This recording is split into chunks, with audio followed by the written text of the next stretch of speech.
Hello, ഇന്ന് എൻ്റെ ഒരു ചെറിയ ബർത്ത്ഡേ സെലിബ്രേഷനാണ്. ഫസ്റ്റ് അച്ഛൻ എൻ്റെ കണ്ണൊക്കെ പൊത്തിപ്പിടിച്ച് ഇരുട്ടത്ത് കൊണ്ടുവന്നു. പിന്നെ ഞാൻ പ്രതീക്ഷിക്കാത്ത സൈക്കിൾ എനിക്ക് കിട്ടി. അതായിരുന്നു എൻ്റെ എന്താ പറയുക, അത്രയ്ക്കൊരു എക്സൈറ്റഡ് ആയ കാര്യം എന്ന് പറയുകയാണെങ്കിൽ. പെട്ടെന്ന് ഈ ലൈറ്റും സൈക്കിളൊക്കെ കണ്ടപ്പോൾ എനിക്ക് ഭയങ്കര ഹാപ്പി എന്ന് വെച്ചാൽ ഭയങ്കര ഹാപ്പി. ഇന്നത്തെ ദിവസം എനിക്ക് മറക്കാൻ പറ്റില്ല. അതുപോലെ ലൈറ്റൊക്കെ ഓഫാക്കിയിട്ടായിരുന്നു അവർ തന്നിട്ടുണ്ടായിരുന്നു. അതുപോലെ ലൈറ്റൊക്കെ വന്നപ്പോൾ എനിക്ക് എന്താ പറയുക, ഭയങ്കര ഹാപ്പി ആയിരുന്നു. അതുപോലെ അമ്മ എനിക്ക് ഗിഫ്റ്റ് ചെയ്ത് കേക്ക് തന്നിട്ടുണ്ടായിരുന്നു. അതുപോലെ ഞങ്ങൾ 3 പേരായിട്ടാണ് എപ്പോഴും കേക്ക് മുറിക്കാറുള്ളത്. അതുപോലെ മിഠായി കുറച്ചുണ്ടായിരുന്നു, പിന്നെ സ്കൂളിലൊക്കെ കൊടുത്തിട്ടുണ്ടായിരുന്നു. അതുപോലെ ഞാൻ എന്തൊക്കെയോ കിടന്ന് പറയുന്നുണ്ട്. അപ്പം ഞങ്ങൾ കേക്ക് മുറിച്ചുകൊണ്ടിരിക്കുകയാണ്. ഞങ്ങൾ 3 പേരും തന്നെയാട്ടോ എപ്പോഴും മുറിക്കാറുള്ളത്. എല്ലാവരുടെ ബർത്ത്ഡേക്കും അങ്ങനെ തന്നെയാണ്.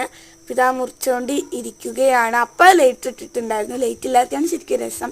അനിയത്തിക്ക് കൊടുത്തു, പിന്നെന്താ പറയുക, ഏട്ടനും കൊടുത്തു. അപ്പോൾ അവൻ എനിക്ക് തിരിച്ചു തരുന്നുണ്ടായിരുന്നു. അതാ അപ്പം ഞാൻ എന്തൊക്കെയോ കാട്ടുന്നുണ്ടായിരുന്നു.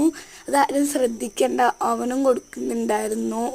പിന്നെ അത് ഞാൻ തന്നെ തിന്നു. പിന്നെ അനിയത്തിക്ക് കൊടുത്തു. അങ്ങനെ എല്ലാവർക്കും ഞങ്ങൾ കൊടുത്തു. പിന്നത്തെ ദിവസം പൊള്ളിയാണ്. അതുപോലെ അച്ഛനും കൊടുത്തിട്ടുണ്ടായിരുന്നു. അമ്മ വീഡിയോ എടുത്താലും ഞാൻ അമ്മയ്ക്ക് കൊടുത്തു. പിന്നത്തെ ദിവസം ഇതുപോലത്തെ ബർത്ത്ഡേ സെലിബ്രേഷനൊക്കെ ഉണ്ടായിട്ടുണ്ടാവും. നിങ്ങൾക്ക് ഉണ്ടായിട്ടുണ്ടെങ്കിൽ